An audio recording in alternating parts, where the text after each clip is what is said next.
The time now, 6:15. Let's check your weather out there with meteorologist Nate Larsen in for Thomas.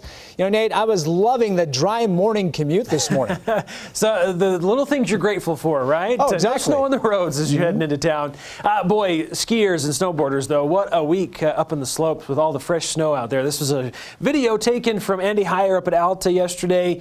Hard to believe that 66 inches of snow has fallen this week, so 5.5 feet of new snow up at Alta. A lot of our mountain areas have seen several feet of new snow, of course, with the winter storms that we've had roll through. So snowpack update. Of course, this looks really good for this time of year. This is still very early in the snowpack season. We're all sitting, or the rough estimate or the mean for the state is at 152%, which is great. We need this to continue to chip away at our drought. So there's not a drought-ending start to the winter season just yet. We're chipping away, though, at the numbers. 90% of Utah still in a severe drought and moderate drought for nearly the entire state, still continuing, with some areas still reporting extreme levels in the central part of the state.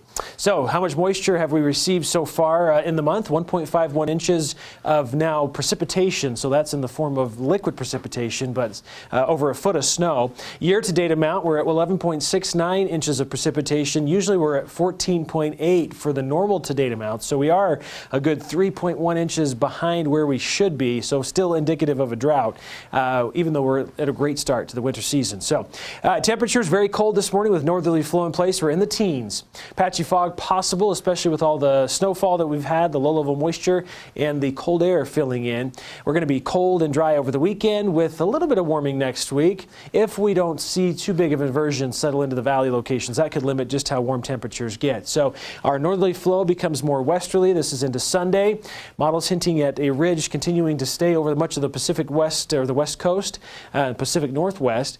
Some moisture riding up and around the ridge could make its way into portions of northern Utah, just clipping us by midweek. Have a slight chance of a few showers Wednesday into Thursday. In fact, chances of moisture, the bar graph picking up on that as well. Highs today, everywhere you look, it's just very cold, colder than normal by a good 15 degrees for central northern Utah, 27 in Salt Lake, Vernal 16, Moab 32, 41 St. George, Ely just 23 for your high.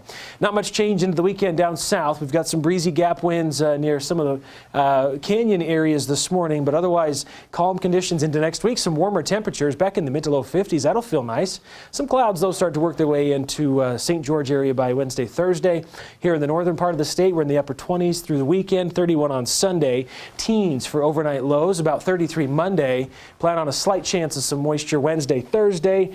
And temperatures, we're hoping for mid to upper 30s if we don't have too big of inversion settle in. With inversions in place, that we might not even get that warm. There is an accident on I-215 northbound. It is causing some delays, some congestion as you approach that particular area. 30-minute drive right now on the west belt of I-15 as you head north to I-15 northbound.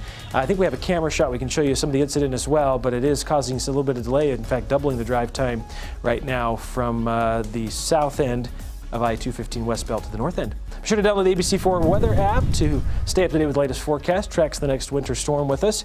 You can do that by scanning the QR code that's on your screen. Guys?